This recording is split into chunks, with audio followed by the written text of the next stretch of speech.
Welcome to the new Overlords Podcast, where we talk about video game news, and today we're going to go deep into Enshrouded.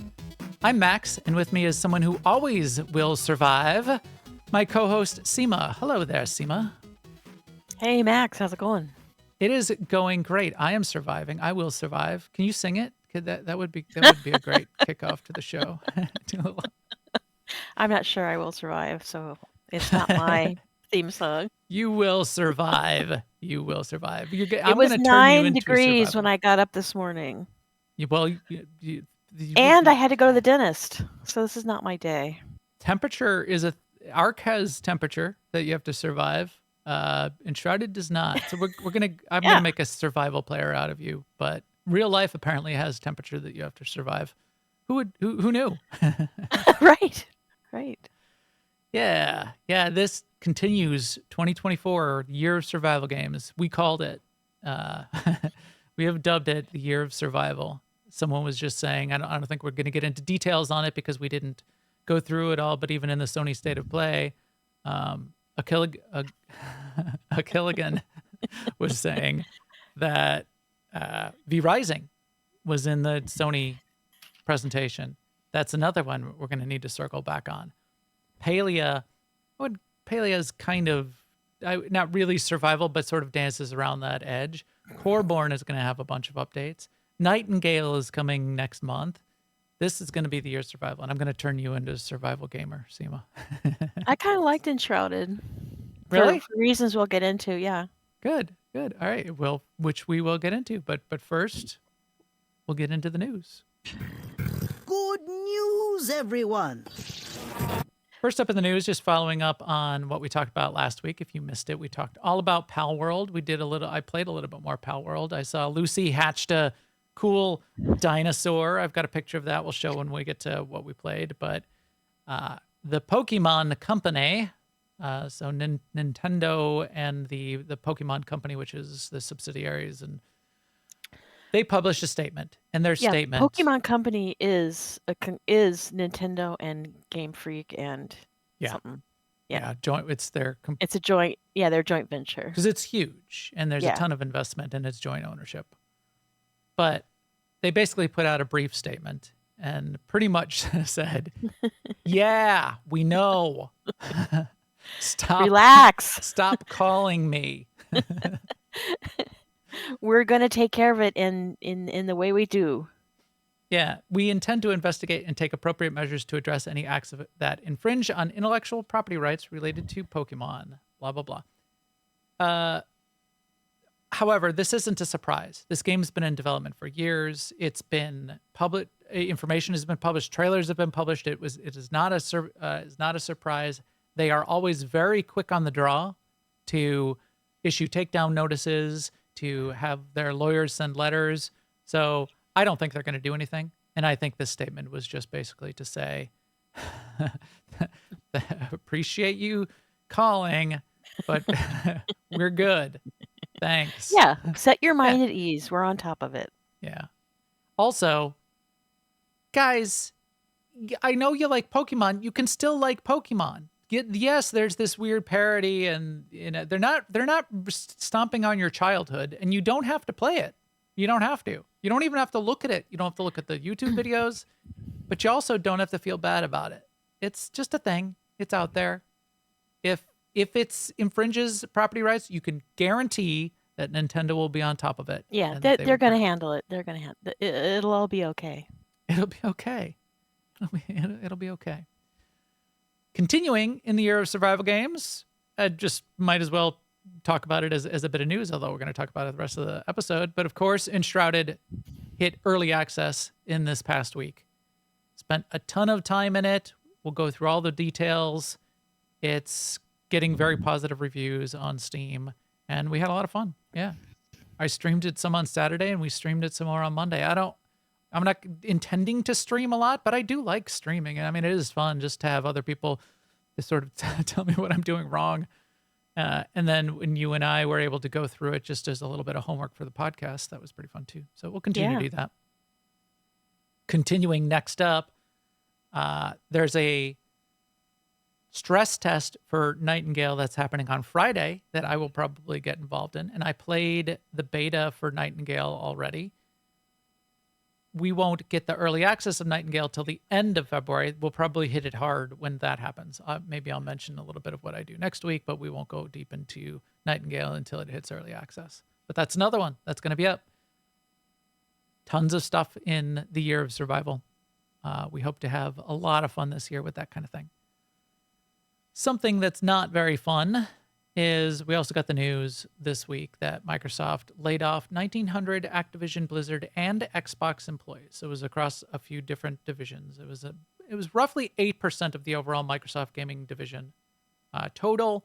It was a significant number that hit the Activision Blizzard group. This wasn't unexpected.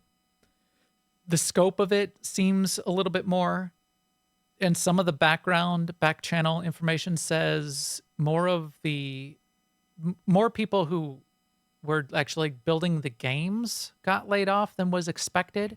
What you would expect in this kind of thing is the redundant roles. You don't need 2 HR departments. You don't need 2 legal divisions. You don't need 2. And so if some of that stuff is rolling up, some of the people will stick around because they'll become part of the broader organization, but you'll probably scale some things back. But this is rough. It's never a good situation. I hope they're getting taken care of. I hope they can go off and find interesting things to do. They've got great credentials coming out of Blizzard on their resume. So best of luck to all of those people. I certainly hope it works out. I also don't know, but Microsoft, and they might not be doing it in this case because it was in the works even supposedly before Microsoft brought them on. But the way Microsoft tends to handle layoffs, and I have direct experience with this from both sides of the coin, it tends to be both generous and effective.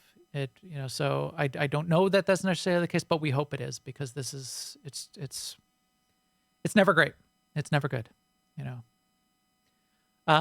Around that whole thing, 2 other bits of news which came out at the same time but aren't directly related, and they're sort of getting conflated in the news, which makes it weird. But Mike Ibarra announced his resignation, announced his leave. Doesn't seem like it's part of this. He's not getting laid off. He's kind of like retiring. He's going to be out for a while. He wants to still do new things. He posted a statement on LinkedIn that was pretty LinkedIn-ish. Basically, it said, going to take time with my family, and I'm going to travel, but then I hope to get involved in high, dynamic organizations that have high potential for innovation in gaming. It's a very sort of corporate kind of thing, but he's a corporate kind of guy. I mean, he is. That's the way that works. I mean, he had like little soft edges, though. I liked him. Mm-hmm. He seemed to care, and he seemed to be a good steward of you need those corporate people to run the business and to be the interface with the greater organization, with Activision and now with Microsoft. Right. You need an executive that can talk executive. So it's not going to be the most interesting, fun person necessarily. And it's not just some dev head gamer, but they've got a job to do, and you got to fill that position with somebody that can do that. Because that person then can navigate the corporate organization and get budgets, get support, grow the organization from the corporate perspective by pitching to the board of directors that this is the right direction to go. And you can't just say, no, I'm just going to do the right thing and make some games, man. The board of directors doesn't give you money. Mike Ibarra, to me, he's highly corporate, but he also cared. Like, you don't have to be non-caring to be corporate, and I feel like that was Mike Ibarra, and I wish him well. Satya Nadella, I feel like, really cares. Yeah. So there are good executives know her, out there. but There's bad executives. For sure. The new so also announced, and this was a couple days later, there's a new president. The president is dead. The queen is dead. Long live the queen. So Blizzard's new president was announced, and it's Joanna Faries. Faries. Is that how you would pronounce that? Because it's how I'm going to pronounce it. Right. I would call that, Johanna Faries, but I don't know. Johanna? I just Joanna? made that up. Johanna? I have no previous knowledge. We were talking about name pronunciations before the show. Johanna previously oversaw Call of Duty. Now, we were sort of debating this. I didn't go into detail. So she was the publisher's commissioner for Call of Duty esports and later became the general manager for the Call of Duty franchise. As part of Activision. So it's like promoting from within. Okay. Yeah, as part of Activision. Because Call of Duty is not owned by Activision, but they are published by Activision. They are Infinity Ward, which is not an Activision company. Anyway, prior to working in Activision, she was in marketing at the NFL. She did big things. She also sounds very corporate. So we're going to reserve judgment on Right. where this is going to go. She could also be a great steward of the corporate For part of now, the business. let's just say Microsoft picked her, so let's say it's probably going to be a good choice. Microsoft tends to pick some good executives lately. There's always, they always go bad. Because once why in a while, not but just it's why hard. not just go that way? Yeah.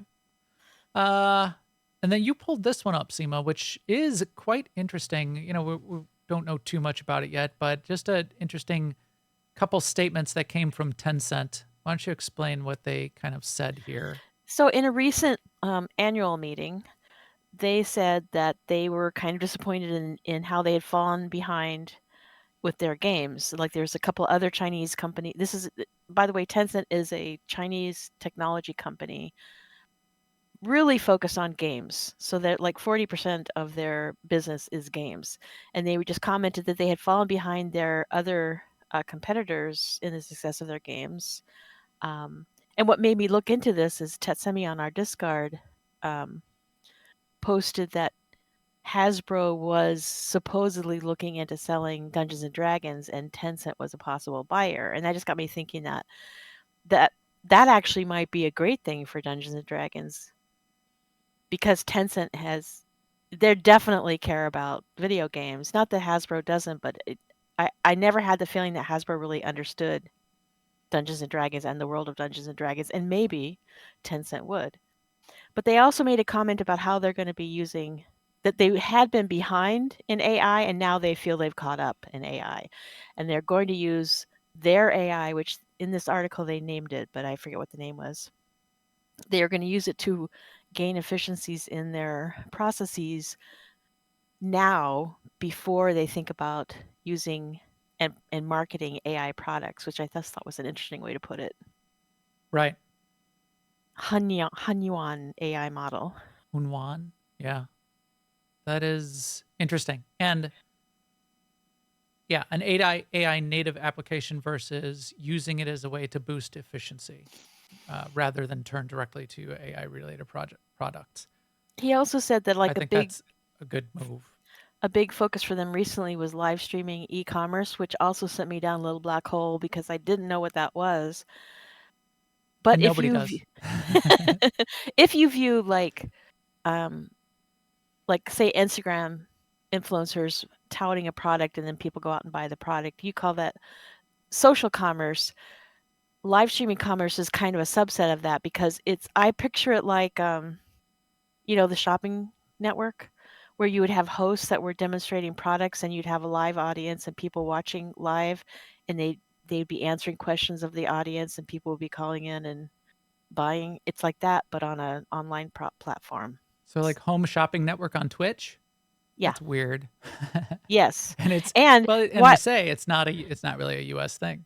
It hasn't caught on in the US because we don't want to tune in at a certain time. We want to consume it later or when we feel like it or when we're bored or like when we're lying in bed and should be sleeping. Yeah. Interesting. But yeah, the first 15 links basically said live streaming commerce is a thing that is quite big. Or is it? Live streaming commerce is related to both commerce and live streaming. Okay. But right. like so you don't know either. Some e-commerce live streamers have their own sites. It's gotten a lot of like big foothold in China is what most articles agreed on. Just hasn't caught on here yet in the U.S. Can I get commemorative plates on Twitch on a Twitch live It stream? makes me think of old SNL and Dan Aykroyd and the Bass-O-Matic. And Johnny Bag of Glass. What do you mean? Right. It's a great product. It's Johnny Bag of Glass. No kid ever got hurt with playing with a bag of glass. All right. The food destroyer. Thank you, everyone. This podcast is brought to you by all of you. Thanks, everyone, for listening and subscribing. Audio, YouTube, every place. NewOverlords.com. That's the place that all the links exist, and the big ones that get connected to us most directly are YouTube/New Overlords, and then just look up New Overlords Podcast on iTunes and Spotify. NewOverlords.com/Discord will get directly to our Discord, where, from my perspective, most of social networking happens these days. It happens in Discord. I'm on, and you can follow on X, on Mastodon, and I've got them up here on my screen. X, Mastodon, Blue Sky, Threads. You can follow. Nobody does. There's just nobody there, and there's no engagement. People decided to leave X and signed up for a couple of the other ones, but don't go to those either. Those are dead. Discord is not. Discord is busy. I'm on Discord all the time. Discord people chat, they converse, they trade notes. That's a place to be. So newoverlords.com/Discord.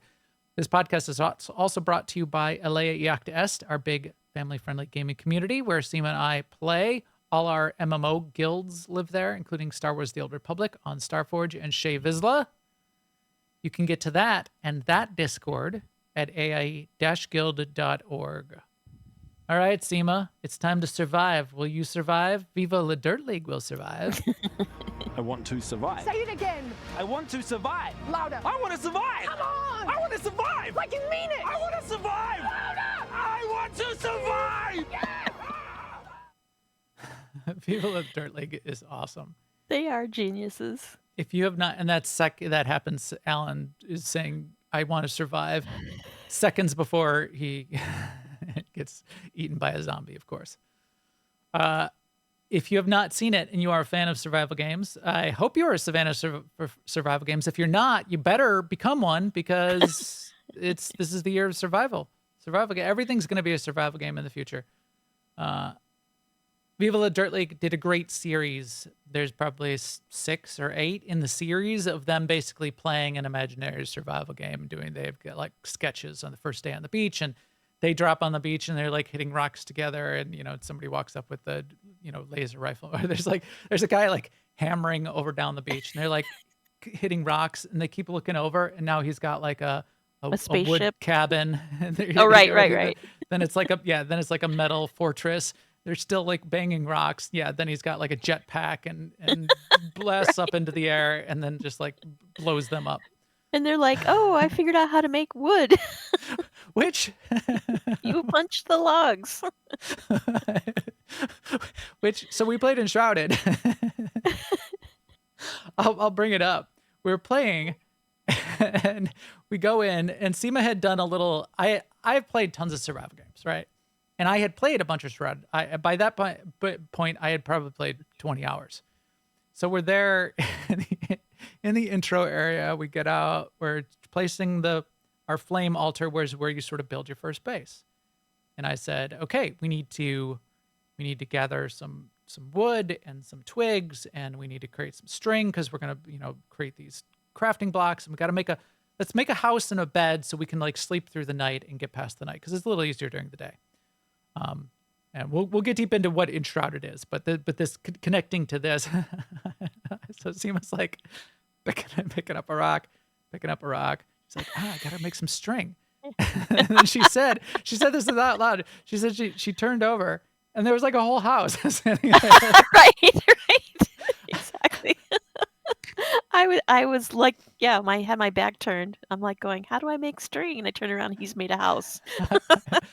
I made the house. So I will open that up and show what we were doing. Where do I have it? I had Max and Sema stream. So we streamed on Monday for quite a while.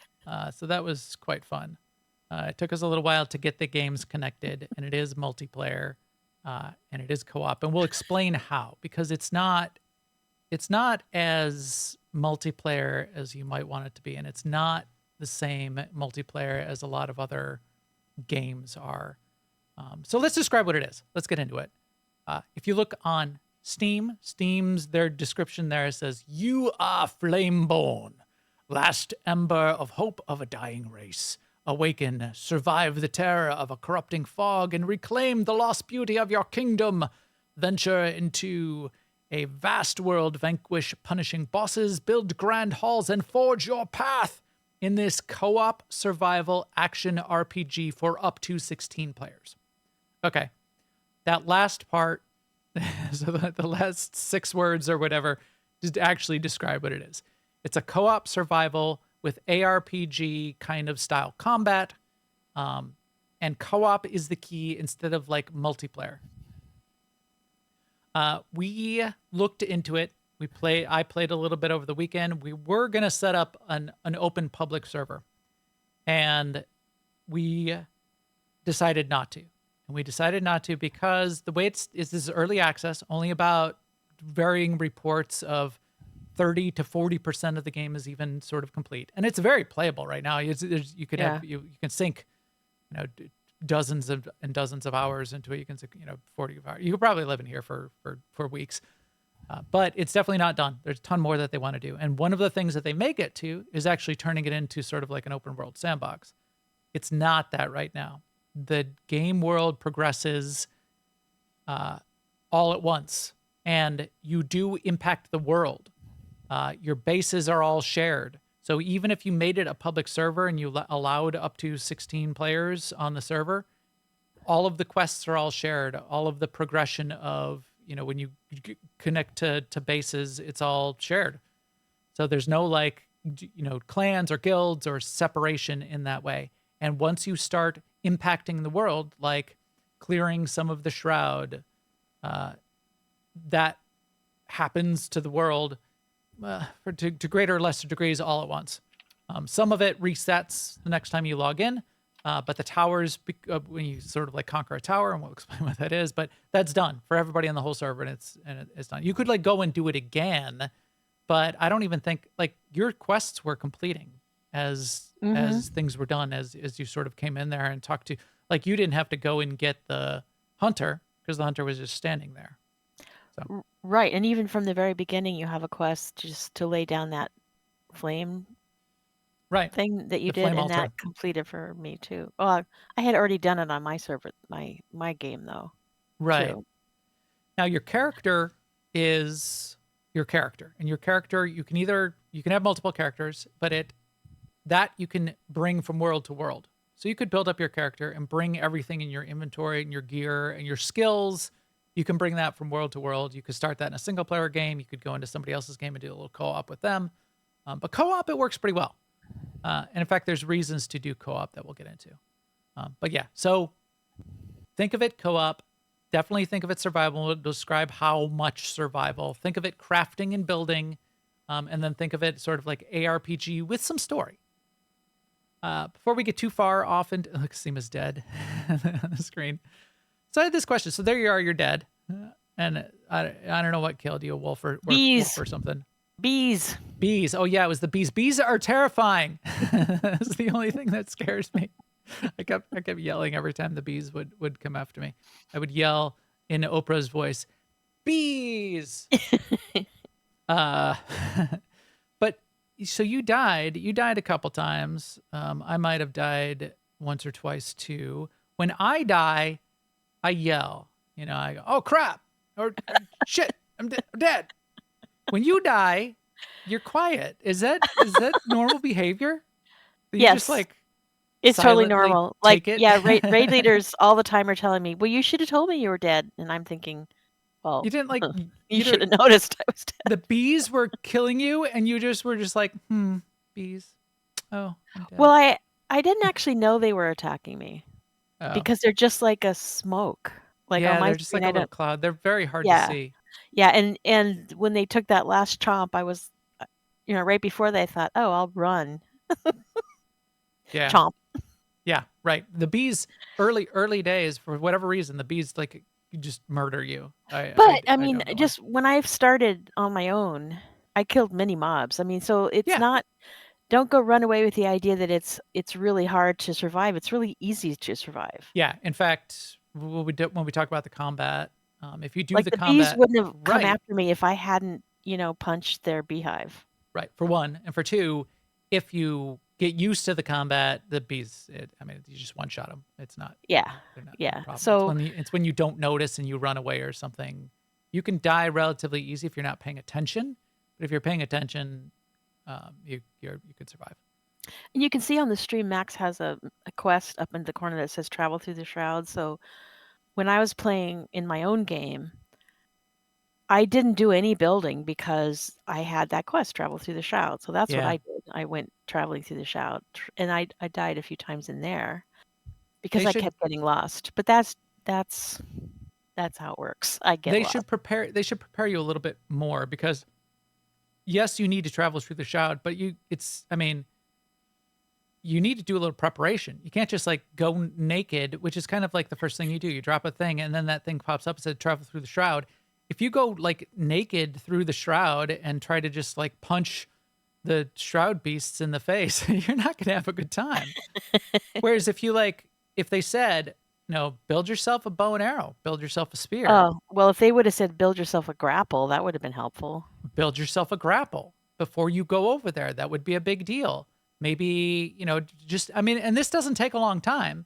Maybe spend 15 minutes and make a little bit of armor for yourself and then go walk down into the poison cloud of goo with goo monsters. And also when I was on my own, it wasn't my first notion to just destroy everything around me to get wood out of it. I Right. just thought I just went to trees. Right. Okay. I'm getting ahead. Keen Games, I just wanted to mention them. So they're the developer, Keen. They are, I would say, medium-sized studio, sort of. If you're familiar with funding models, they're Series B funding. They actually have a little bit of funding from Tencent and an investment venture capital called Hero Capital. Hero Capital sounds pretty interesting. I think they're U.S. based, but they've got joint venture between.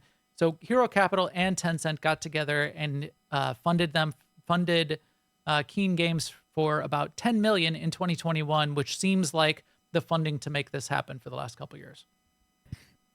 Hero Capital, they are named for the hero is hero protagonist out of Snow Crash.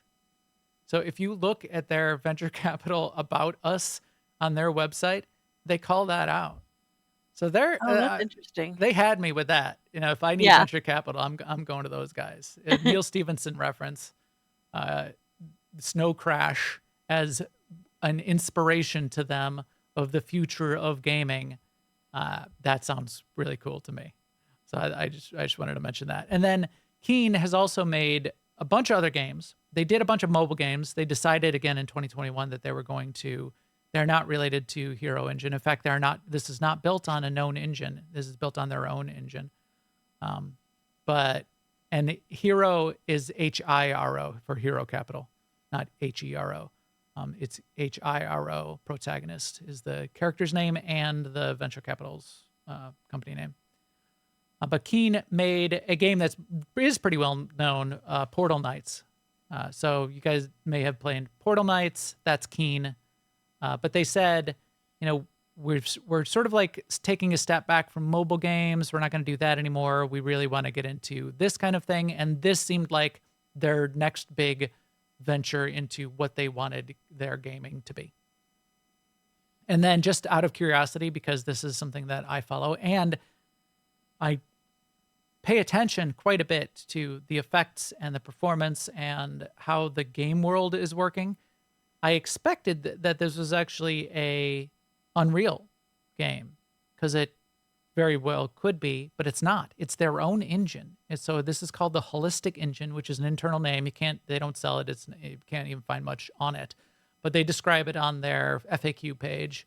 They say, yeah, it's the Holistic Engine. It's our own engine. We wanted to do that because reasons. This seems strange to me. I don't know why anyone would bother to make their own game engine these days. It's like, what business or do you want to be in? Do you want to be in the development tools business, or do you want to be in the video game business? And if you want to be in the development tools business, well, then make a game engine and then maybe sell that game engine or license it out and maybe build some games on top of it to sort of showcase its capability. Star Citizen and Roberts Space Industries is sort of like running into this issue where they need to think hard about what they want to be, because they have kind of like made their own game engine at this point, and they're talking about it in terms of, this is a big deal and maybe this could be the future of gaming, our game engine. It's a different business. It's a different development model. You could try to do both. That usually doesn't work out well. It's like, what do you want to be? So I can see it though. If you have it in your mind that you want to be the next Ubisoft or the next Blizzard or the next Riot, they all develop their own engines. They did, but now they're even stepping back from that. In fact, Blizzard was trying to, before it got canceled. Oh, we didn't even mention that. So as part of the Blizzard layoffs, they announced that they canceled their survival game because they were developing it on an internal engine. And that was part of the complication, supposedly. What they wanted to do was move it to Unreal because they couldn't get it done and they couldn't make it perform on this internal engine that they had. So, yeah, I mean, they all did. And that is, when you're a developer, if it's not developed by you, it's crap. There's that too. And I'm guilty of this in my whole entire development career as well. However, these days, my guidance to anyone would be, you decide what business you want to be in, decide what kind of solution you're trying to build. And if you need a database, yes, you could craft your own database, or you just go get a database. Because there are people that, PhDs, they have 1,000 PhDs working on data technology. You could take a couple of your developers and develop a database and spend 10 times the money and effort and for 1/10 of the quality, or maybe you'll do something brilliant. Now I say that, but Enshrouded here has done a really good job, and it does work very well. I don't see anything in here though that either Unreal or Unity wouldn't be able to do very effectively and very quickly. So I hope it works out for them and they don't like waste a lot of time and effort continuing to try to. And then have to do a migration anyway. Yeah, and then have to do a migration anyway. Because it's a good game, and I want them to focus on the game and develop the game and the story, and that would, that's interesting. I'm the opposite. I feel if somebody else develops something, it's naturally going to be better than anything I could do. Right. Let's go get the game engine. Let's go. Well, I like to cook, but things are naturally better if somebody else cooks them. Well, there's also that. Yeah, there's also. Do you want to the game development schedule wise? Do you want to take a couple years to develop the engine, or would you like to make the game and have it done this year? Or I know, like with actual Hero Engine, when I was working with those guys, the game was kind of secondary to the engine. The game was to show off the engine. Yeah, when they were developing a game. So, but yes, these companies, I'm sure they're clear on their business plan. They're not saying, "Oh, keep our options open in case we just want to be an engine company." Yeah. But people get that in their head. Now, I've worked. This used to happen in enterprise tech all the time. It would be like they'd need, we're in the grain business and we need grain elevator software to manage the accounting of grain coming in from farmers and paying out the grain. And so we could buy some grain accounting software, or we could build our own because our requirements are we're very special and we do things different. And if we build our own, well, then maybe we could sell it. And then you take a step back and you snap in front of the executive's face, and they say, what do you do? What is your business? Grain. You're really good at that. You're amazing. You're like $1 billion grain company, and now you're going to try to become a software company and compete with Microsoft? Okay, we get it. Okay. Am I ranting? All right. Anyway, Enshrouded. So then Enshrouded has story. We're seeing part of it here on the screen if you're watching the video, but this is my streaming video. I have to make my head bigger. To It cover up my actually, other head. the story in Enshrouded, That's bad. I liked it, and I was also frustrated because when you have these other goals of like building your house and making string, Gonna make a lot of string. and actually I struggle with this in other games too. It's like, should I be playing the story, or should I, like I wanted to travel through the Shroud and get my first builder guy, but the wisdom is make your house first, and Yeah. and because it wasn't in my list of things to do, like they gave me a list of things to do, and that's what I wanted to do. Right. And then also while I'm doing it, I kind of don't want to read the story. There was quite a bit of, and it's so the story is, this is the land of Embervale, and there's a cut scene that starts out. In fact, I think I've got the video set aside. There's a cut scene that starts out, which is only a couple minutes long, which in theory tells the story, right? Yeah, that was perfect, I thought. But it doesn't tell very much, and it doesn't get into it very much. So which in some ways is good, because I want to play the game, but in some ways leaves a little bit to be desired. So this is the land of Embervale. It's humans, and it's a kingdom in Embervale, and a wanderer, some mysterious wanderer, which they don't explain. Maybe that'll come out later. He brought the quote-unquote elixir, and they don't really explain what the elixir does, but they just gloss over it. They say it's a cure, it's a weapon. Okay, how we don't really know. And then they say, wow, this was amazing. So of course, now that we're getting our hands on this power, it ripped humanity apart. Wars started because we started digging these wells. I don't know, like the Wanderer brought some elixir, but for some reason we also knew we could like drill these wells to get more elixir. Drill the wells, delve too deep and too greedily, and the shroud came out of the wells. But there were wars fought over the wells, so things were like going bad. Humanity was all divided anyway, but then these wells emitted the shroud, and it's like this corrupting fog. We find out a little bit more about it later, and I'll explain how that works if you pay attention, but it's hard. So again, 2 seconds, it says, everything went bad, everything got corrupted. It's sort of apocalyptic. Almost everybody's dead except a few survivors. They took some of these warriors and survivors. They made some of them into Flameborn. So you are a Flameborn, and Flameborn can survive the shroud, at least for a period of time. And then there's other survivors that I don't think can survive the shroud. It wasn't really clear. So like your crafters, I don't think they're Flameborn, because they say you're the Flameborn. So you can survive the shroud. So when you start and you get out of that jug, Right. that's where they like forged you into Flameborn, and you wake up out of the jug, and the first thing that happens is some voice tells you slept too long, or is it the armor, the blacksmith who tells you slept too long? No, Like it's them, we it's yelled at like him. when you first commune with the flame. Oh yeah, you slept too long, Flameborn. Well, then why didn't you wake me up sooner? Right.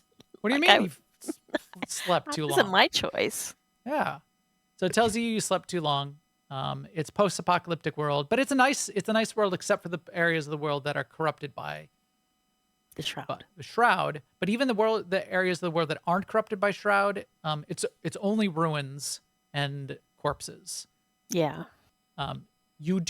Then the story unfolds where one of the first things you need to do is you need to go get a couple other survivors out of jugs, and there's 5 total, and those are your crafting team. So you go and get those, and you can place those anywhere in your house, and you can pick them up and place them again. And then they tell you a little bit more of the story. And then around the world are like scrolls and books that you come across, and they sort of glow red, and you pick those up. And if you read, you'll pick up other bits of the story, but that's it. So it's not a ton, and it's not like a big, it's not a lot of story being told in an interesting way besides, well, did you read that scroll? Because it gave you a little bit of like a hint about maybe this shroud is actually corrupting mold. Okay. I mean, But there is a lot to do that story. Actually, I don't know if yeah, now I'm kind of confusing myself about what is story, what isn't, because when we went to your house that you had been playing for many hours, every NPC in there had stuff they wanted you to do. yeah, And in a way, that's story too, however you get real benefits from it too. yeah. That is kind of that's one of the ways to progress the story also. It's not a lot. They don't have you do a lot, but each one of them has a few things that they want you to do. And that's part of the crafting progression also. Okay, so that's the story. So it's you're I think also trying to figure out what's going on. You're also trying to save the kingdom. You will go, as part of what you do is cleanse parts of the shroud as well. Although I think they get uncleansed the next time you log in. A lot of what happens, the way the game works right now, and they may change this, is if you log out and log back in, things kind of reset. So if you loot a chest, and the chests are in specific places, and you log out and log back in, you can loot it again. If you get to a flame shrine, and you get a spark, when you need 10 sparks to upgrade your flame altar, and we'll talk about that in a second, but you can log out and log back in, and it's reset, and you can do it again. So there's kind of ways to cheese the game right now in some of that log out, log back in stuff. They do intend for things to respawn, but it's supposed to respawn after like a couple in-game days of time. But they do say in their FAQ that you can log out and log back in. Early access, game max levels, so a couple other bits of background. Max level right now is 25. That may go higher. I think I got up to level 11 or 12 in the 25 hours that I played. Only about 25 to 40% of the map is available, and that varies depending on how people just sort of describe it. Characters, as we said, your character is separate from the world that it plays in, kind of like Valheim. And then you build a house. There's crafting and there's building, and then there's combat and sort of lightweight questing. There's no raids and there's no PvP. So those are a couple bits of background as well. They said they don't want raids and PvP. Although you said you had, I had a shroud, one of those shroud guys appear in my house, in my castle, in my keep, in my base. That's not supposed to happen. In fact, in their FAQ, I think in some of their statements, they said they definitely don't want raids and base invasion, because they want you to build cool stuff and be able to be creative and not have it come get knocked down by a troll after 5 minutes in Valheim. And they also didn't want, everybody just builds a whole moat in a wall, because that's what you do on the edge. So you just, you upgrade your base. Because that's the most defensible. Yeah. Right. So they specifically said they didn't want that. But yeah, also the world is, and this is part of their engine, it is voxel based, so that you can get voxel engine plugins for Unity and Unreal, but that may be a reason that they went kind of their own way a little bit. That could be one of the reasons. So building is somewhat voxel based. There's sort of like blocks. They do a good job of melding the blocks together. Like if I put 5 wood blocks in a row, it looks like a complete beam. It doesn't look like 5 different blocks. And the ground and terrain is also voxel based. So you can take a pick and you can dig in the ground. You can take building tools and build bigger chunks out of the ground. And if you want to, build a cave and build a base inside of a cave because you carved a cave out of a hill, sure, go ahead and do it. If you are fighting a mob and it's got a bomb and it throws the bomb at you, the bomb will deform the ground and make a hole and you can get stuck in it. So be careful. Sometimes there's treasure in the hole. There's a lot of that. So there's a lot of destructible environments, and then they make use of it like, hey, it kind of looks like something weird by this wall over here. Or there's an explosive barrel in front of this wall. In fact, I was dumb in one of the areas when I was streaming on late Monday. I was trying to finish the Queen's Tomb, and I wasn't paying attention. There was an explosive barrel in one area. So I spent like 10 minutes wandering around trying to find what I needed to find.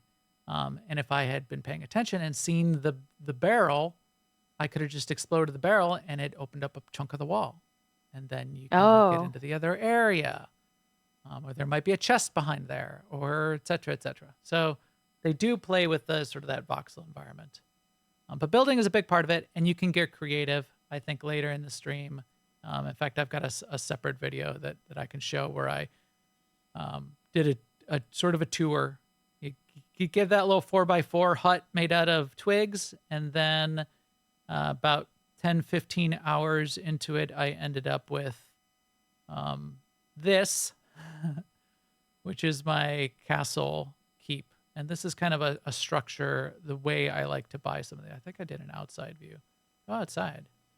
Where's my outside view? Walk on the outside. Yeah, here we go. Yeah. What you're seeing too is see those kind of light blue boxes in there. That's one of the features that I liked, which is like anything that you put in those light blue style boxes, you can use for crafting. Yeah. Yeah. So you So don't let's have to talk. carry it Let's with talk you. about that stuff. Yeah. Yeah. Well, let's start with the flame altar, because you placed your flame altar, right? Yeah. Yeah. Your flame altar, right now, it has 4 levels of strength and 4 levels of altar. And your flame altar is what you drop on the ground. It's real cheap. Takes 5 rocks, 5 stone, which you can just pick up off the ground in 30 seconds.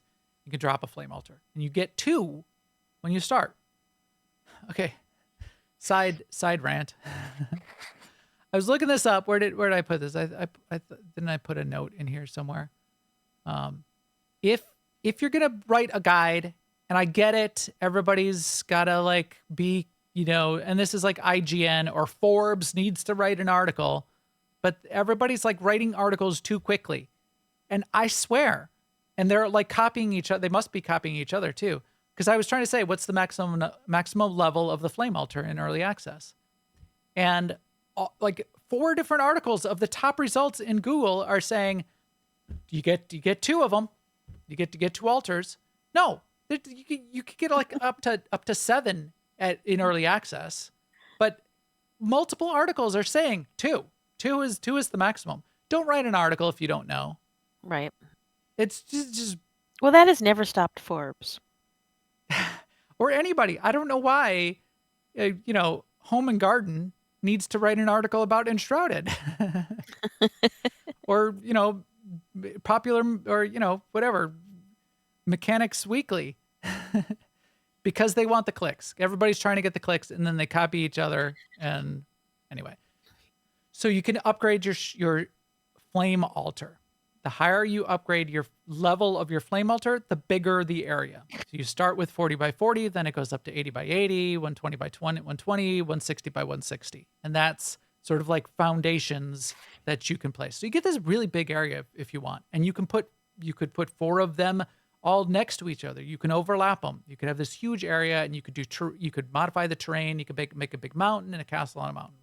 I don't know how tall you can go up. I didn't try to go up too tall, but big areas, a lot of building, you can do it. And then there's the flame level, the strength of your flame. That's a little bit more difficult to upgrade. And that allows you more access to the stronger your flame, the more flame altars you get, up to 7 flame altars at strength 4. And then the more access to enshrouded areas.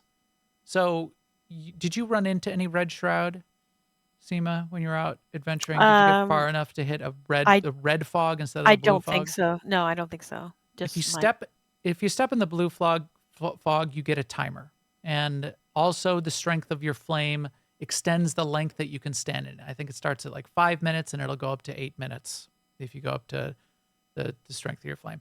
As soon as you step in the red fog, the red shroud, it like multiplies the speed, the timer decreases to like a rate of like 10. So, No, I basically know I you didn't get then. you Yeah. get like 5 seconds or 100. It's like, you better get out. Oh, you're dead. So you learn really quick not to touch anything red. And then there's like these these shroud lava pools that if you touch them, you're dead. I don't think those ever go away. But yeah, so you're also trying to, as you progress, unlock more areas by leveling up the strength of your flame. Because you might get to one of those red walls and you need to do something there, but you need to go back and level up your flame first. But the multiple flame altars become really useful. Yes, you could stack them all in an area and make a big giant town.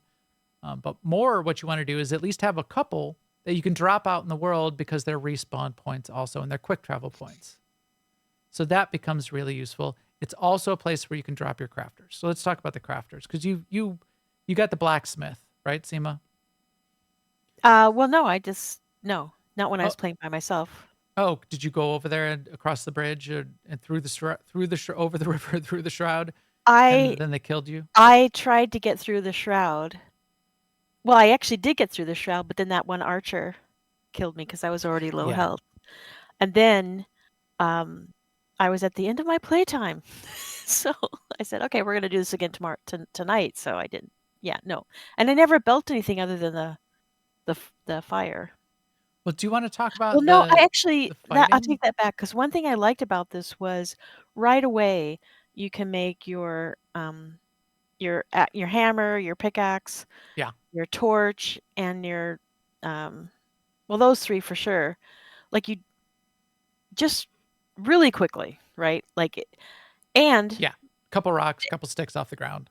and You the make thing that surprised me pleasantly about this is how much I liked not having encumbrance. Because one thing that slowed me down, no pun intended, in Ark, was that I would go off trying to find the ingredients for something, and then I couldn't even walk back to my little thing that I was building to do the thing I was trying to do, and it was very frustrating. I mean, Yeah. and I realized that's a skill thing, and you learn to deal with it, and blah blah blah blah blah. But that was a barrier for me. Yeah. And you talked about storage. You do still run out of storage space, Yes, and your definitely. inventory slots will fill up, but encumbrance isn't a thing. And that And is it's nice. very easy to make boxes early You on. c- There's right. just simple boxes, not the Yeah, fancy little ones. little tiny boxes without much storage. You can also, once you unlock the hunter, you can get an extra 8 slots to your basic inventory, your personal inventory. And it seems Yeah. like maybe you'll be able to get more in the future. And fast travel has no cost.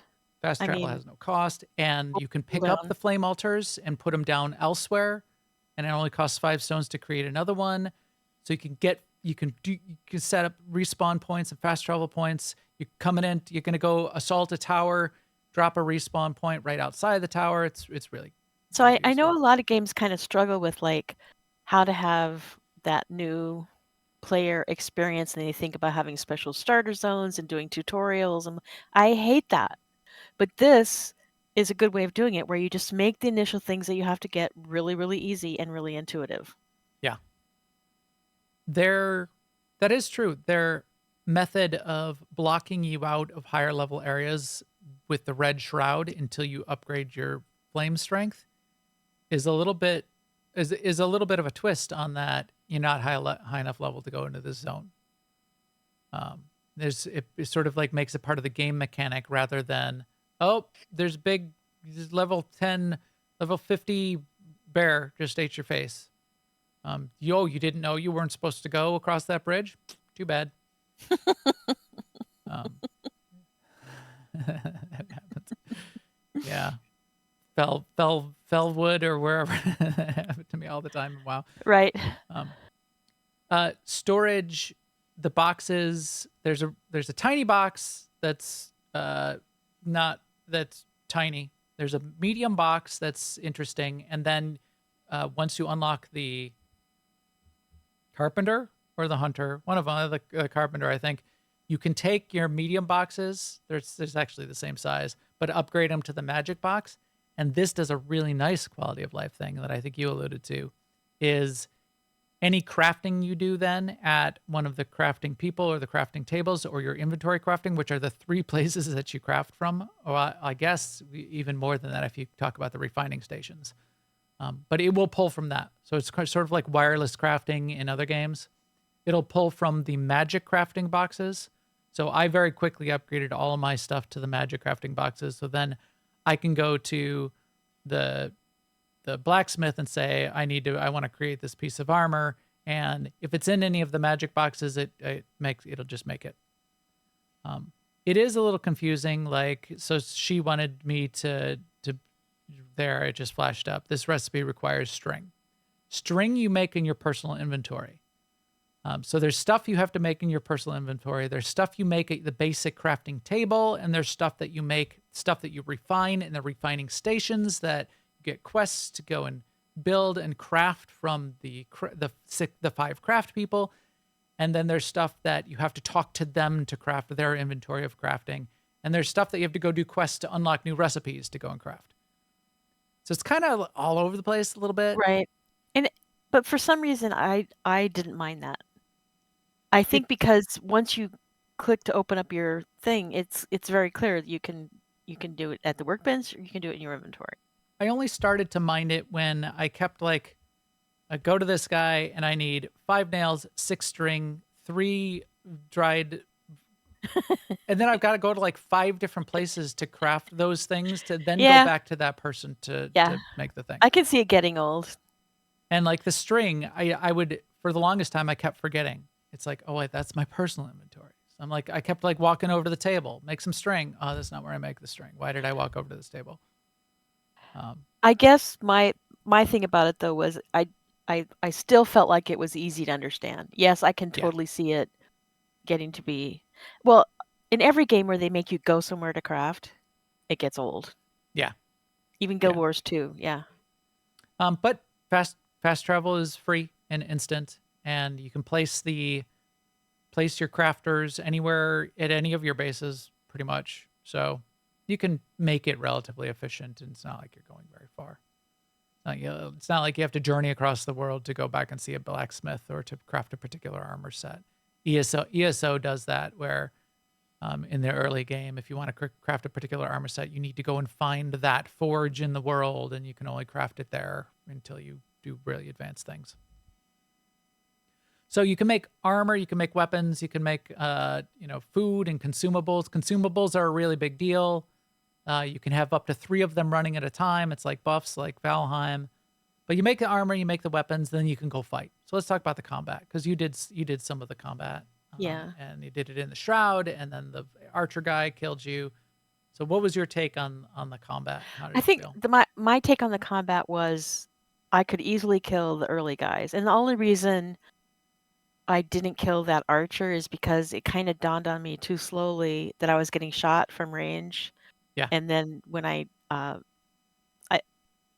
didn't have all the wherewithal, but I could see it. I could see getting there very easily.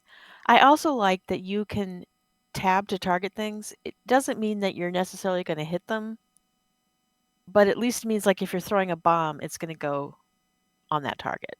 Yeah, it's a lock on. And some of the stuff that when you lock on does a nice job of like homing missile kind of effect.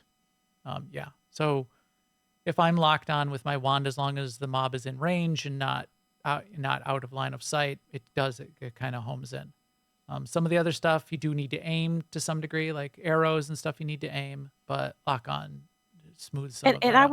I was put off, and I know you're going to mention this, but I was put off by the very complex skill tree, which I know is a plus for some people.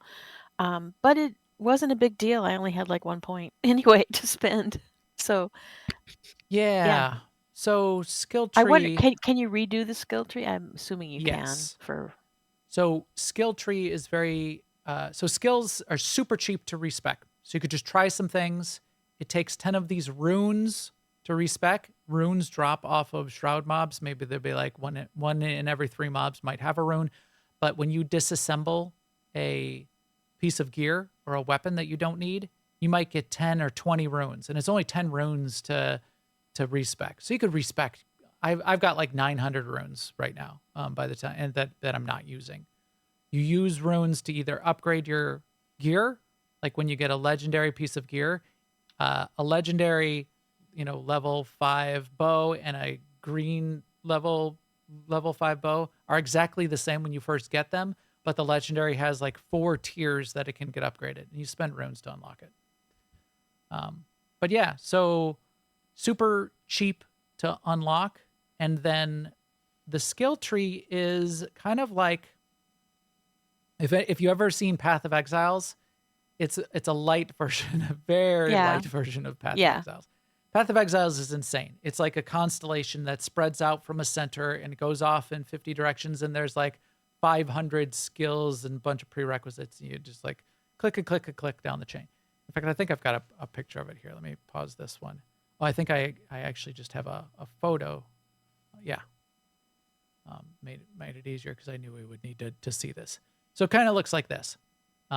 If there is a prerequisite in the chain, you do need to invest skill points in that prerequisite first. But it's divided up into sort of like 3 major areas. There's sort of like the ranged ranger area. There's the tanky melee area and the magic area. But you can go hybrid. You can invest points in multiple trees. Some of it, if it's like in between 2 areas, if you're going like in between tank and magic, because they're next to each other, then you can become a battle mage. If you're in between wizard and assassin, then you can be like, you can use a little bit of magic to become a better stealthy magic person. I invested some points early in being able to do double jump. That's highly recommended. And then I went down the magic tree and I invested points in fire magic. There's a healer tree. And so within magic, there's both healer and DPS. If you're playing with other people, investing in becoming a healer might be interesting. There's a tank tree. I don't know. I didn't even look at the tank tree very much. Maybe there's like taunting. There's survival skills. There's ranger, arrow, be a better archer, sniper, attack from stealth, backstab, sort of like that kind of stuff. The trees seem to get pretty powerful relatively quickly.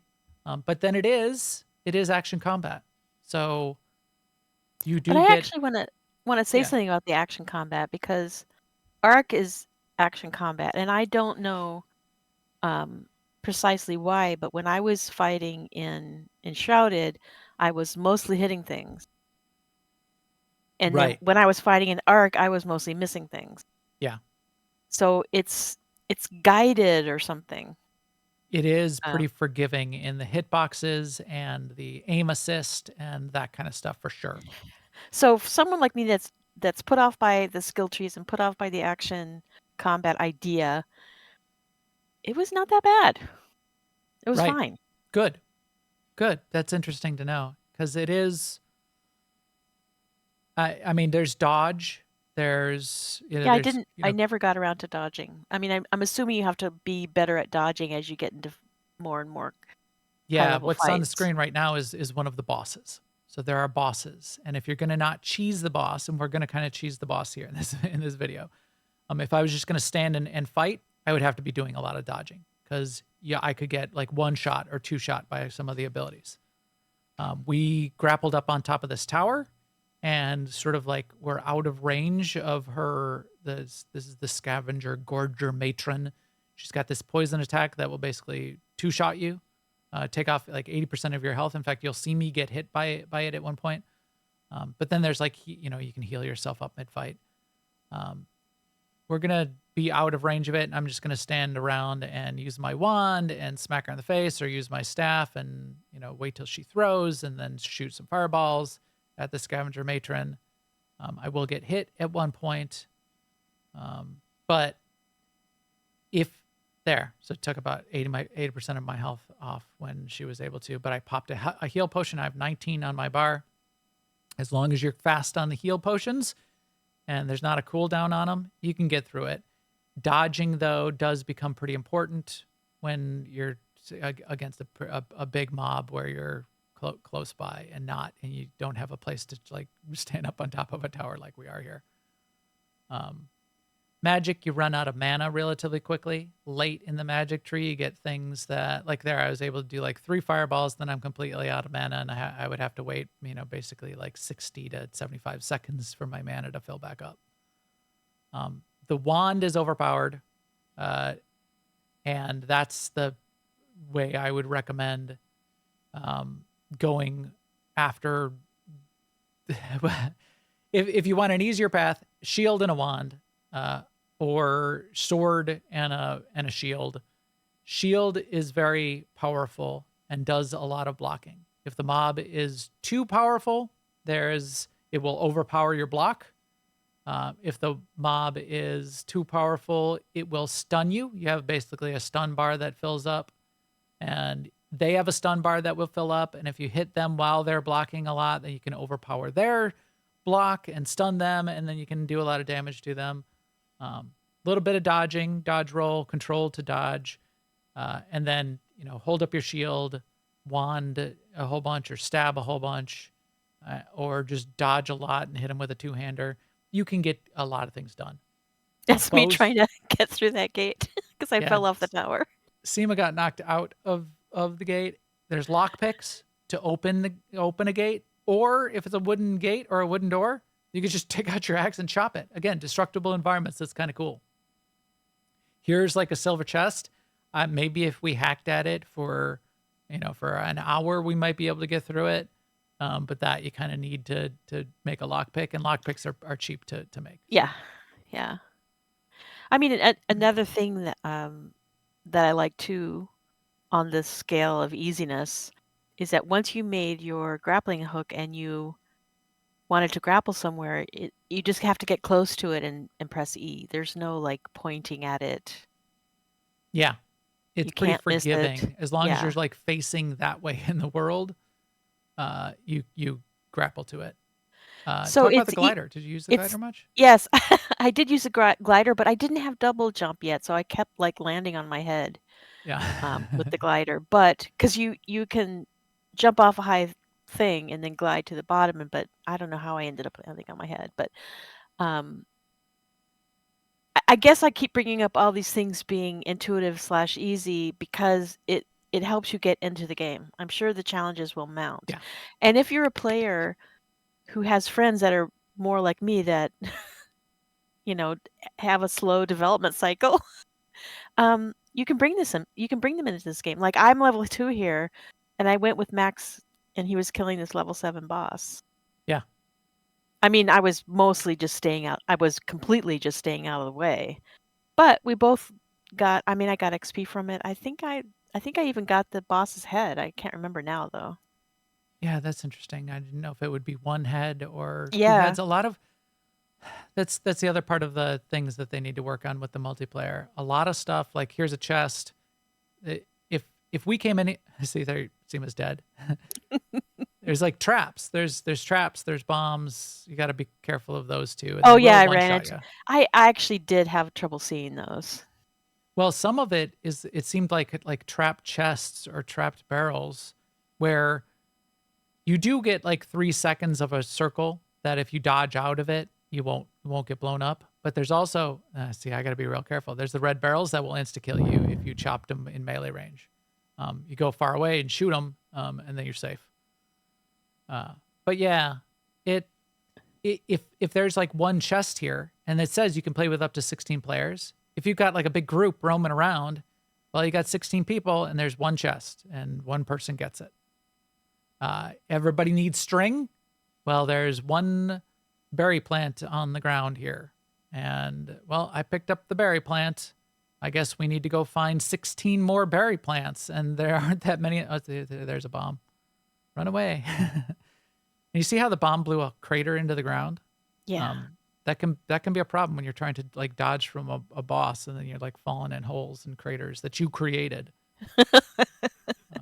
That's kind of a problem too. Yeah, I mean, your points about there being, I mean, unless there's something like some games will have when there's a lot of people in an area, things spawn faster. Yeah. Unless it has something like that. I It don't know. it doesn't yet. So again, early access. So we'll see how that go. So people were asking in the AIE Discord, even today, do we have a server for Enshrouded? We have a server for Ark. We have a server for Palworld. We do not have a server for Enshrouded because we checked it out. A couple of us checked it out and we said, it just doesn't make sense. It's not that kind of, it's not an open world sandbox. There aren't multiple bases. In Ark, we've got a few tribes. In fact, there's a group of us in like the New Overlords tribe, and if it was easier to separate, or if we had thought about it from the beginning, we should have had separate tribes, because there's like limits per tribe, and having separate tribes like a tame limit, the amount of dinos a tribe can hold. But you can have alliances between the tribes, and you can trade between the tribes. So we would have been fine. It would have been better for us to even be separated. But the tribe mechanic of where you want people shared, and the alliance where you don't want people shared, and an open sandbox where you can have multiple bases all around a big world, that works really well. And I love those kind of games. And Palworld's a little bit that way. I think all of the survival games need to work harder to figure that out, which is make it so even if you are going to group up and have like a big tribe, make it so my personal progression isn't kind of ruined by being part of a tribe. Right. It shouldn't ever be a negative. Right. And even in all of those games, if you grew like Palworld, I feel bad sometimes because I'll kind of like, I'll put in like 20 hours in the first 24 hours of the day. Right. But then like I'm like building a whole bunch of stuff, and then I realize, well, Sema or Lucy are going to want to build part of this base, and it's not really fair if then like only one person builds everything and you come in the next day and everything's built and all the crafters are staged and all of that. So oftentimes I'm thinking they need to set up a system where if you're a bigger tribe, maybe it should be you like establish a village, and each person gets like a little zone of the village, and you can build your castle, your manor, your house in that area and have your own personal progression, and then like trade and share between people and build out a little town, rather than like one person who happened to have extra time that evening does all of the building and there's nothing for anyone else to do, because that's not fun. And I wouldn't want I love the building. I wouldn't want to come in and the next day and it's all built and I don't get to build it all. New World was kind of that way. New World, it was very locked down. It was like 12 zones for a large server that might have hundreds of people on it. And each of the guilds, these big guilds, would own a zone. And then 2 people out of the 50 that are part of this guild have the building rights. This was in beta. It doesn't work this way anymore. But 2 people would be able to build like where the crafting stations were going to go and how the walls were going to be laid out. And no one else would. So you basically have 1% of the server population that gets to even play that part of the game. It was a bad design, and they stepped away from it. Yeah. So I think I think we've hit on everything. So the questing and objectives, once you venture out into the world. So this is a little bit different than This is very Valheim-ish in a lot of ways. Bosses to kill. There's purpose to the boss which is in Valheim as well. You bring back their head and then you can craft a new thing. You use the heads, the trophies from the bosses to upgrade your flame to higher flame tiers, is the way it works in Enshrouded. But then there are 2 other things out in the world that you're going and going after. There are shroud areas and there are shroud roots in the shrouded area. And if you cleanse the shroud root by chopping down the shroud root, and oftentimes you need to fight through some pretty strong mobs to do that, it opens up and it cleanses that area of the shroud. Now, I noticed that on log out and log back in, some of those areas were resetting. I don't know if that's intended or not. The thing that doesn't reset, which is another big part of progression, is the towers. So I unlocked a tower. Do I have this? No, this is the tomb. But I unlocked one of the towers. The Would you tomb say sort of those? worked. I didn't do this part at all. So would you say these are like dungeons or no? Yeah, kind of dungeons. The tomb was definitely a dungeon because there was a lot of mobs in it. The tower is more of a puzzle. There's like 4 levels to the tower, and what you need to do is you need to use your grapple, and you need to use your jumps, and you need to find the button to open the door that gets you into the next, and swing over the lava and double jump over this area to get to to unlock the teleporter to get to the next level. So it's a little bit platformy, and in fact, I think I've got a video that shows me failing, but they're pretty generous in how they allow you to reset when you fail. So when you walk into the first level of the tower, it opens up a respawn point. That's a special respawn point that will allow you to immediately respawn at the base of the tower. And if you've unlocked the first floor, then you can just sort of like go right back up to where you were. So it's very quick respawn. So you can see here, I respawn where I died. You do drop some of your stuff when you die, so you do want to get back to it. But I respawned 10 feet from my corpse, and I can just try this jump again. Right. And I had to like learn these jumps, and I had to try it like 50 times before I like, made it work. Death is very cheap here. Yeah. Like the first time I died in Ark, it was a major project for me to find my way back to my body. And in their defense, their map wasn't working yet. But here, when you're experienced, you realize you can just ignore it and not go back to your body and just. Yes, in this game you definitely can, because it drops some of the stuff, but not your gear. Right. You still have your gear on, and it only so everything on your bars, all of your gear, all stays. None of that drops, and some of the things in your inventory respawn with you as well. It's only like crafting materials really that don't respawn. So you could just ignore it and never go recover your corpses anywhere. It's not that bad of a respawn. Here I'm trying to learn the controls and play with the controls. So I'm grappling on these grapples. There's 2 grapples ahead of me. I have to grapple onto one, then release and grapple onto the next one, then release and get to the platform on the other side. The trick that I needed to go and practice elsewhere, and I learned, was when you're grappling, when you release, you need to hold W. You need to hold W when you release, and it makes you like fly further in the air, which doesn't make sense to me.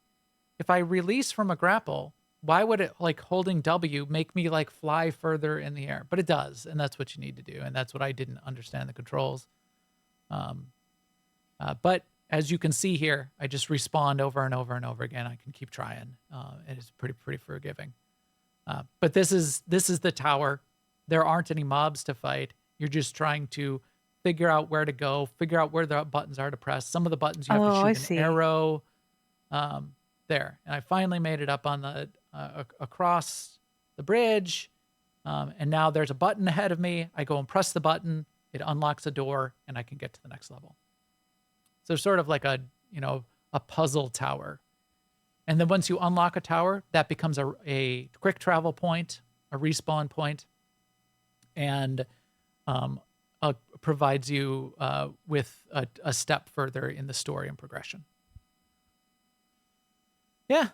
So big map. They've got more that they need to develop. It's going to be a fun project to let them continue that development. We'll see where it goes. We'll see if they add on endgamey kind of stuff. It kind of isn't. There is no endgame right now, and maybe they will. You do kill bigger and bigger bosses. You get to harder and harder areas, but I haven't gotten a glimpse yet of anything that sort of like goes to the next level of, I don't know what it would be, especially because it's sort of like single player-ish. Right. Don't really work together to accomplish things. Yeah. I think you could, like, especially if you can like do, I think like 2-person co-op where you're always going to play together would feel really good. And that would be something, if you're going to say, Sema and I are going to play through it all the way. We're only going to play when each other is on. We're going to share. We're going to build together. We're going to share gathering together. Then maybe you would I would maybe get roll a tank and you could roll a healer and we would synergize our abilities and that kind of stuff too. It starts to happen. Bigger groups might also work. But again, if somebody can't be there, the rest of the group is going to progress and you're going to sort of get left behind and either have to single player it or Or be skip it. carried. Yeah. Or Or you scary. just don't get to do it because Right, it got right. done and now the hunter is in the base and you don't get to go free the hunter. So yeah. But think Valheim with more action combat and skill tree and a little bit more story. Where Pal World is more arc with Pokemon instead of dinos. I just noticed that Bach said sometimes you try to open a chest and end up grappling to a spot behind you. Yeah. That's hilarious. Well, because it's the same letter. So Right. you're hitting E, and I would do that. and you- I would do that all the time. and Yeah. you didn't notice that the E said, grapple instead of open. Yeah. And Yeah. you go or you're flying hitting- off in or the you're wrong hitting direction. E to pick up the logs on the ground, and yeah, then you go zoop, zip away. You can only grapple to set grapple points, and there aren't that many in the world, so it's not like Right. it's happening constantly. So but- when it does happen, it's very alarming, I can imagine. Mhm. Disconcerting. We talked about the different crafters. There's the alchemist, so you can create potions and different foods. There's the farmer, and you can create seedlings and plant them outside your base. You can plant them in the regular dirt. You can make farm soil and place the farm soil. Soil is a building material, so you could build up a mountain on your base, but you can place the farm soil. Crops grow faster and that. So more systems like that, I think that are pretty cool that they could expand on as well. I didn't unlock. There are higher tiers of metal. I mined some copper. I didn't unlock anything to make with the copper, and I know iron is in the game, and that's even higher tier of stuff. So there's that kind of thing to aspire to. Valheim has that as sort of like the crafting tiers. Bigger areas, tier 4 shroud areas to unlock, bigger bosses to kill. I didn't even find the boss it wants me to unlock for grade 4 of my flame strength. It tells you, oh, you need the Wispy Willow flame boss head. I'm like, I don't know what that is. I haven't seen that. I killed 3 other bosses or 4 other bosses. The map is huge, but only 40% or so of the map is implemented currently. So Bach was saying the map is huge, but it is huge, and they're going to implement all of it, obviously. This is just early access, what they've done so far. So overall, pretty cool. I had a ton of fun. I'm probably mostly done for now until more content comes out, although I could come back to it and just single player, keep going through. It would be fun to, again, have more multiplayer kind of stuff going on. So when we talk about what else we've been playing, after I played my 20-25 hours, got to level 4 of the Flame Altar and level 3 of the Flame Strength. I was kind of done, but only done for now.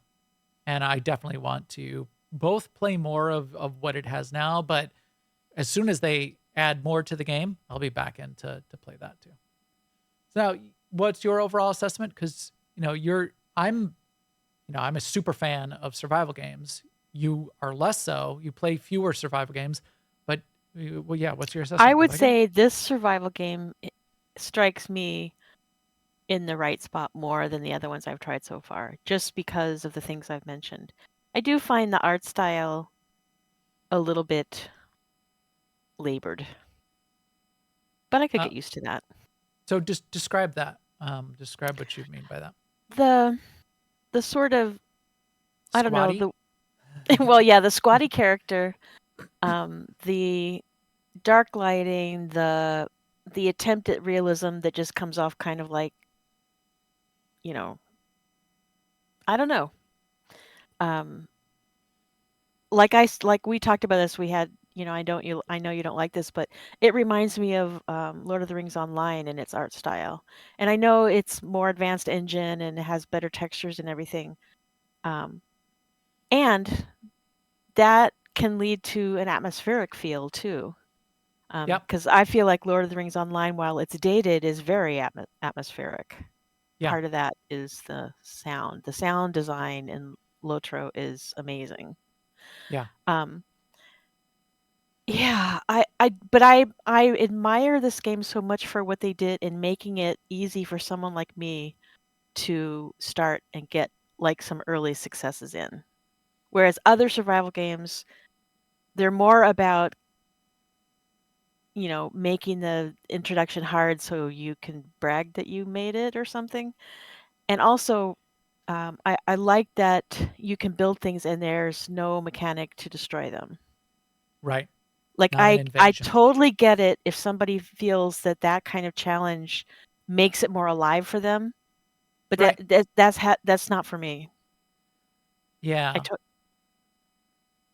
If it ruins, like, if it ruins the creative, which is specifically what they called out, then I don't like it. If you can sort of build the base defense separate uh, from the creative, and the penalty for like losing an invasion is not the destruction of your creative work, that I think is the right way to go. I like the concept of base invasions. I like the need to protect what you've done, and it does add a dynamic element like to it the was world. I heard you guys talking about it. It seemed like it was an interesting logistical issue in Corborn, like how to build the fencing and the pathing so that the mobs destroy the things you don't care about. Right. But I appreciated that I could put something down on the ground, and when I came back, it would still be there. Right. I agree. And I don't like decay in these kind of games too, even in a shared world. You don't It's hard if it's a public world.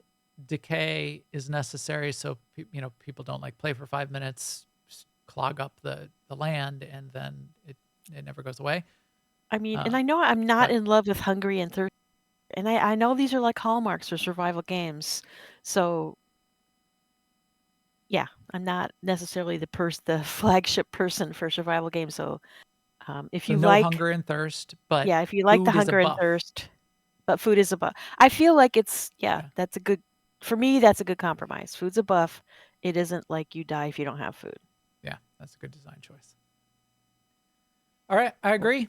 Worth it. So Fun. like Good Bach one. said, for $27, he says he gives it a thumbs up. I feel like it's a good deal.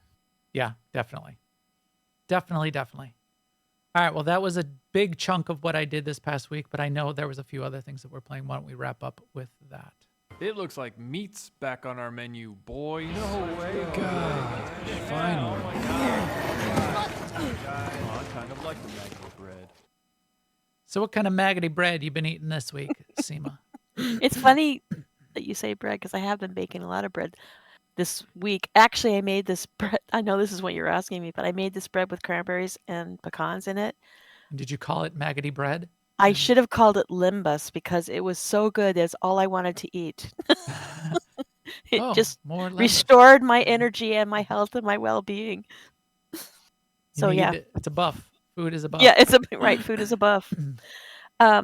So yes, I played some Enshrouded, several hours, but Yeah. nothing like you did.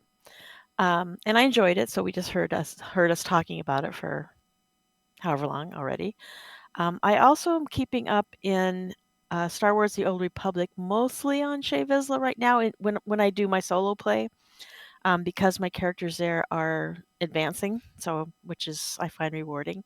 So right now there's no Galactic Seasons targets to run after, so I'm just looking at Conquest, and I do this thing with Conquest where I log in my lowest level character and do the easy conquest objectives so that I don't spin those on the high level characters that have more options. Yeah. So in any one day, I might log into my lowest level one until they sort of exhaust their options, and then the next one up, and then next one up. I'm basically doing conquest on 4 characters on Shea Vizsla, which isn't as much as it sounds like. You could easily do it on 4 characters. No, that's pretty significant.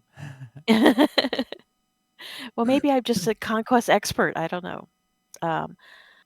And then on our main server, Starforge, we had our MFN this week, which we went into an operation which we haven't done in a while, and I was so happy that we did do, and I was so happy that Coralie decided that we could do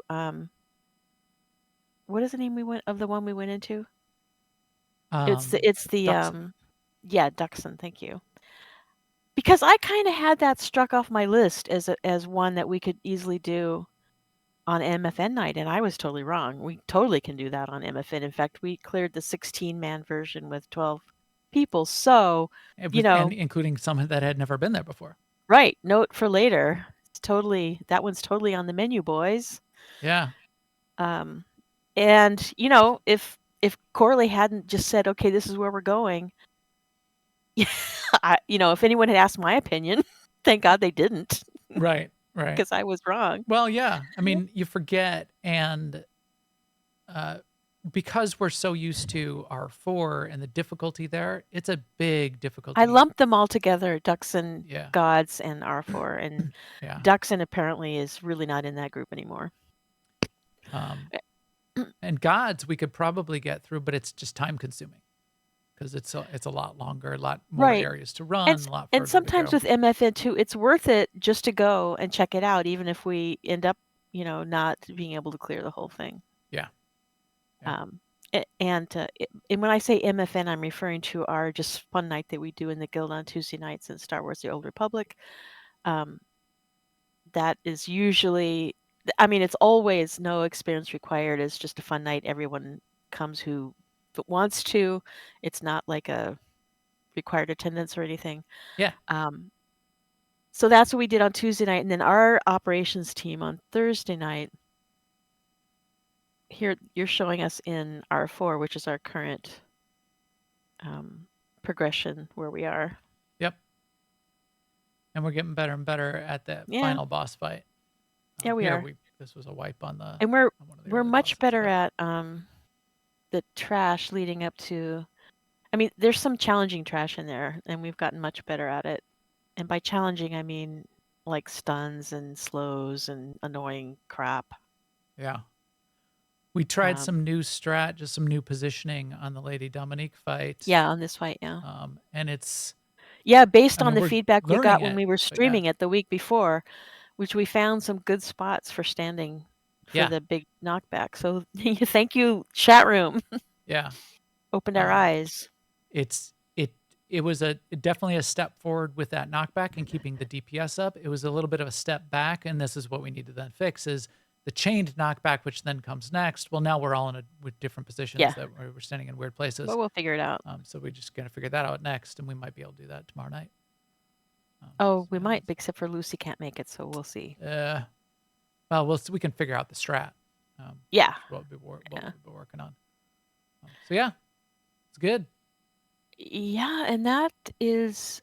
Oh, I was gonna say pretty much it, but I have been working on leveling my druid and wrath, and we've been doing some old school stuff for raid nights because we don't have a complete raid right now with Lars. One of our members is out of town. He went to Egypt to give a speech. Oh yeah, it's amazing. Yeah, so not only was that a long trip, but it's a long trip. Yeah. I mean, to fly because he's far away. From Mexico to Egypt is a lot of flying, and then back again. But I believe he's back home now, and he has. But anyway, so we probably won't be doing ICC this week because we need to go in there, kill the Lich King at least one more time, but in the meantime, we've been doing things like Tempest Keep, which is 1x pack back, and we try to go in there and kill the last boss in there, Kael'thas, in case he will drop his mount, which is the Ashes of Alar. So he hasn't done it yet, but we keep trying. So we'll probably do stuff like that this week. Cool. And I'm leveling my druid still. Yeah. Like I'm on the downward side of the mountain. I'm like 78 or 79 now, and I only have to get to 80. Yeah, it's a lot. Leveling characters all over the place. I like the sound of that though. That's always fun. That thing you just showed was retail, by the way. This is retail? Yeah. Ice Crown There's- Citadel. I typed in classic. Well, anyway. Because I could tell by the druids, it's not the Oh, right. models. It's the new It might style be druid trees. old retail, but it's not Wrath Classic. Yeah. Yeah. I also have been having fun with Star Wars: The Old Republic. The gear upgrade, the bothering to upgrade gear is fun. I like that. Getting gear drops off of bosses, like we go into one of the nightmare, the hard mode bosses that we can kill just quickly to sort of warm up and start off the evening. And some people, it's not guaranteed, but you might get a gear drop that you can actually use and is an upgrade. That's a fun new experience. Oh yeah, because we do Nightmare Nephra. Right. We should try Nightmare. The other guy. You should try Nightmare. The first- Everything. the Dash first- Road is the other one. Dash Road, yeah. Out of Scum and Yeah. Villainy. Right. The operation. A lot of groups do that. They go off and kill like the first boss, which is fast and easy to get to in Operation, and get some loot drops quickly and not have to complete the whole thing. And then you keep building up their gear on the group. Everybody's sort of getting some upgrades so that when you're going and doing what you're progressing on, it goes faster. And that's a good loop for MMOs. It's to feel like you're not only learning the fights, but you're also doing things and being rewarded with the gear and the drops and the upgrades. You're playing that part of the game, and then they come together when now the fight, you're DPSing more quickly, you're getting through the phases more quickly, so there's less chance of dying. You can put it together, and you can get progression going, snowballing that way. That's fun. I like that. I've also been doing. I finished up some Pal World. I'm probably. I think I'm gonna go back and do a few things in Pal World still, because there was I haven't been in there in all the last most of the last week because of Enshrouded. But now that Enshrouded is done, I will probably go back and do a little bit of Pal World, because there's a few other things that I wanted to see and try there. Not a lot, but I wanted to get a little bit farther in the progression to sort of see where that was at and where that was headed. And then I'm still doing quite a bit of Arc. And again, there we're sort of very end game and Arc. And Arc in the end game is focused on a lot of breeding. And then the people that we've got on our group server, where the new Overlords team is playing, we want to do sort of like the last big boss battle, which is sort of a meta battle. You kill the 3 guardians, and then you do the tech cave and kill the overseer, which is very difficult. And you need to bring your best dinos, and you need to fight through a very long area to get to like the final battle, and a very, very difficult fight on the final battle. But then you get an achievement and you ascend. Your character achieves ascension, which is kind of like a big, final step. But there's a lot to, and it gets a little grindy if you want to like really start taking your dinos to the next level. You're trying to get mutations, and there's only a couple % chance of every breeding to get a mutation. So you might want like 12 or 16 dinos that every day you're getting eggs from, and then like seeing if any of those 16 got a mutation, and is it the kind of mutation that you want? And if it is, then you want to like stack them up. So then you take the baby that comes out of that egg and use it with the 16 of the base ones. So it's very, very long sort of grindy process in some ways that you can start to do when you get to that end game too. And that's kind of what I do in Arc now. So I log in and I hatch some eggs, and I do some, see what I've got, and I fill out my spreadsheet, and I sit around while like the babies maybe mature or while the eggs are hatching, but I'm not out in the world as much these days because I don't need to be. So there's a little of that. So the one thing I will do tonight back in Star Wars: The Old Republic is, because we finished up the season, we got a bunch of the season rewards. And I don't know, this is something that all the games kind of have. You have to pick up those season rewards. And if you don't pick them up by the end of the season, and I didn't know it was going to happen the day after the season, and it did, they mail them to your character. The first character you log in that day, it shows up in the mail, all the rewards. Okay, fine. but there's an expiration on those mails also. They're gonna expire in like 2 weeks. So I've got like 6 days left on the mail. I looted everything out except the season tokens. And the season tokens you need to take to the token vendor. The first couple seasons, the tokens were a big deal because you could use them to unlock basically a stronghold, which is one of the housing areas, which are really difficult to unlock. So it was really worth it.